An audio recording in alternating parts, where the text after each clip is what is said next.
Edtech startup Byju's के बड़े निवेशक प्रोसेस ने कंपनी में अपने 9.67% निवेश का वैल्यूएशन 57.8 करोड़ डॉलर आका है। इस लिहाज से बायजूस की कुल वैल्यूएशन करीब 6 अरब डॉलर बैठती है। हालांकि इंडस्ट्री के जानकार बायजूस की 6 अरब डॉलर की वैल्यूएशन को भी ज़्यादा बता रहे हैं। बीते अक्टूबर के दौरान बायजूस ने 22 अरब डॉलर के वैल्यूएशन पर पूंजी जुटाई थी। सोचिए कहाँ 6 चौक 24, लगभग एक चौथाई वैल्यूएशन आंक रहा है अगर प्रोसेस का, और सबसे बड़ा निवेशक है उसके हिसाब से। सर, ये फैसला प्रोसेस का कैसे पूरे स्टार्टअप जगत के लिए, एक तो छटनी चल रही थी, मुनाफे घट रहे थे, अब ये नई मुसीबत।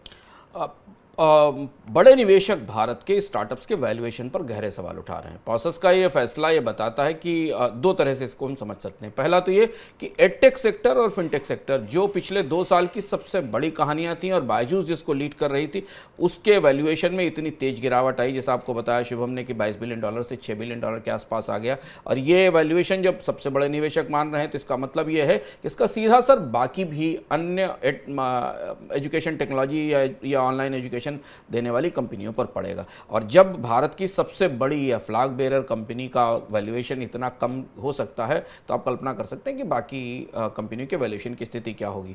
वैल्यूएशन गिरने से होता क्या है, स्टार्टअप्स को मिलने वाली फंडिंग रुकती है, उनकी ज़रूरतें रुकती हैं और उन पर इस बात के लिए दबाव बनता है कि वो अपने कामकाज को सुचारू करें। और इसलिए हमने देखा कि बायजूस ने अपने रिजल्ट्स तमाम दबाव के बाद, लानत बनामत के बाद अपने जब रिजल्ट्स घोषित किए तो रिजल्ट घोषित करने के तत्काल बाद छटनी शुरू कर दी और छटनी निकालना शुरू कर दिया। तो ये पहला तो एडटेक क्षेत्र के लिए संकेत है जहां पर कई कंपनियां आई थी। दूसरा, ओवरऑल पूरे स्टार्टअप स्पेस में सबसे बड़ी फ्रंट एंड कंपनियों के वैल्यूएशन में अगर इतनी तेज गिरावट आ रही है तो फिर आपको आने वाले समय में भारत में यूनिकॉर्न बनते नहीं दिखेंगे, यूनिकॉर्न कम होते दिखेंगे। क्योंकि अब अगले 6 महीने में भारत में आपको लगातार उन खबरों से जूझना पड़ेगा जहां यूनिकॉर्न बन नहीं रहे थे, बल्कि कई सारे स्टार्टअप यूनिकॉर्न का स्टेटस खो देंगे और ये परिस्थिति उस तरफ इशारा करती है।